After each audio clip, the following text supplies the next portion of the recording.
55 en direct si vous nous rejoignez à l'instant sur CNews, la matinale week-end de CNews bien sûr qui se poursuit avec la chronique gastronomie et ce matin nous avons le très grand plaisir de recevoir sur ce plateau Juan Arbelez, bonjour. Bonjour. Merci d'être avec nous. Merci de l'invitation. Direct, c'est sportif, chef entrepreneur, je le disais, presque 100 000 abonnés quand même sur Instagram, ça compte en 2020 ça non?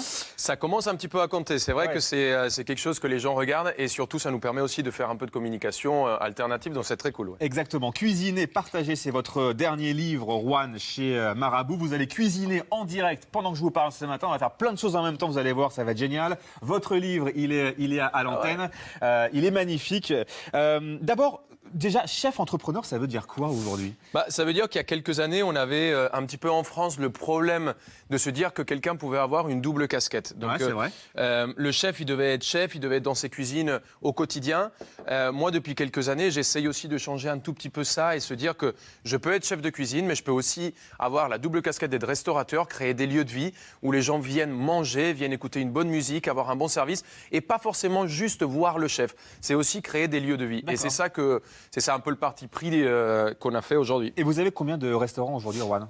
Aujourd'hui, on en a 6. On a 6 restaurants. On a Yaya qui est des restaurants grecs. On a Vida avec ma femme qui est un restaurant plutôt healthy, plutôt détox.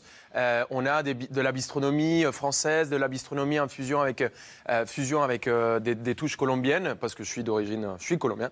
Et du coup, on a voulu mettre ça à l'honneur, des lieux de vie un peu sympathiques où on peut se régaler. Alors justement, ce matin, vous êtes venu avec vos ingrédients parce que vous allez nous cuisiner un petit repas détox. Après les fêtes, on a un peu trop mangé. Enfin, en tout cas, c'est mon cas.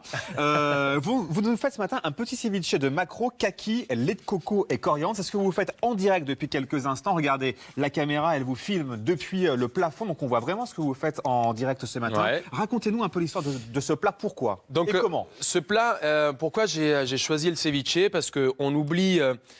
que le cru est très très bon pour la santé. Ouais. Ça, c'est un plat qu'on travaille très régulièrement dans mon restaurant que j'ai avec Laurie, avec ma femme, qui est un restaurant healthy, où on essaye de donner beaucoup d'importance aux produits crus. On va essayer de travailler. Là, aujourd'hui, j'ai utilisé le maquereau parce qu'en plus, c'est un poisson qui est au tout début de la chaîne alimentaire. Ce qui fait qu'en fait, il est très peu chargé en métaux. C'est un poisson qui est très bon pour la santé. Et je vais le travailler avec une leche del tigre, que c'est ce que je suis en train de rajouter là, que vous voyez.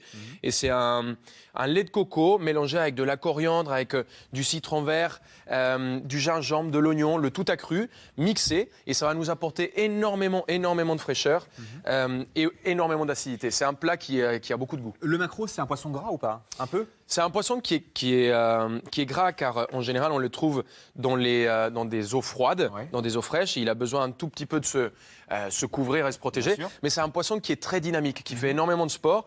Donc c'est pas forcément le poisson le plus gras. C'est surtout, et c'est très très bon pour la santé parce que c'est des très bons gras.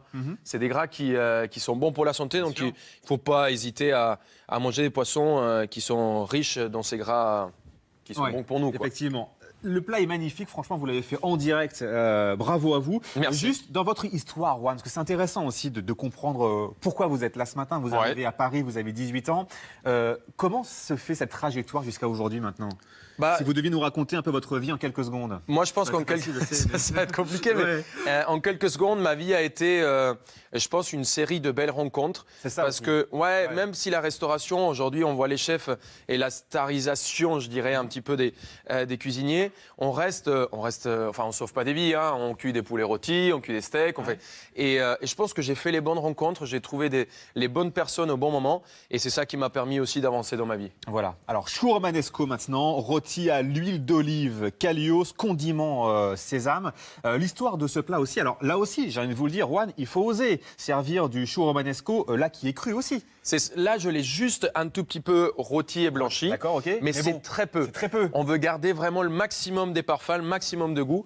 Et là, pour le coup, on est sur un plat qui est extrêmement frais, qui va nous permettre d'avoir tous les bienfaits du produit. Et j'ai une autre chose, c'est que j'ai décidé de ramener un plat cassé. Parce que très souvent, quand on casse une assiette, on ne sait pas... Je me disais, il l'a cassé avant de venir ou pas? Non, c'est vrai. Je l'ai fait exprès. En fait, quand on casse une assiette, par exemple, on est à Noël, je voulais donner des alternatives. On va venir frotter un tout petit peu avec une lime, on va limer les bords pour pas que ça soit coupant. Et en fait, on peut s'en servir derrière pour faire des petites choses très sympathiques pour donner, pour pas perdre l'assiette et pouvoir les réutiliser. Pour être un bon chef aujourd'hui, Juan, il faut bien sûr des bons produits. Il faut entreprendre, vous nous l'avez dit. Il faut avoir des idées, il faut se réinventer, il faut s'inventer au quotidien. C'est quoi votre quotidien, vous? Quand vous vous levez le matin, vous avez peur de ne pas créer le bon plat du jour? C'est quoi? Je pense pas que aujourd'hui j'ai pas cette peur parce que j'ai eu la chance de travailler dans beaucoup de restaurants et dans des lieux très différents. Pour rester au top. Pour rester au top, je pense qu'il faut rester curieux. Il faut garder toujours ce côté rester au top. En plus, c'est l'olive de ma femme. Je profite pour faire un peu de la communication. Voilà. Et en fait, pour rester au top, je pense que le plus important, c'est rester curieux, c'est rester un peu. Moi, j'ai un côté hyperactif, donc c'est vrai que en général, quand je me réveille le matin, j'ai envie d'aller bouffer le monde, d'aller goûter des nouvelles choses, de voyager, de rencontrer des nouvelles personnes, et c'est ça qui est la richesse. Il nous reste 20 secondes. 20 secondes, rapide. On fait un petit dessert yaourt très frais, avec quelques petites mandarines, un peu de grenade. Donc on est encore dans le cru, un peu de granola. C'est des produits qui sont hyper frais, hyper rapide. Regardez, en 2-3 mouvements, on a un dessert qui est top. Merci beaucoup, Romain, d'être venu ce matin. Je rappelle bien sûr que vous avez plusieurs restaurants à Paris, cuisine et partagée chez Marabout. On est à la bourre, mais c'est ça aussi le direct. Ah ouais, et c'est la cuisine. On Exactement, toujours. Merci à vous. L'information se poursuit, reste avec nous.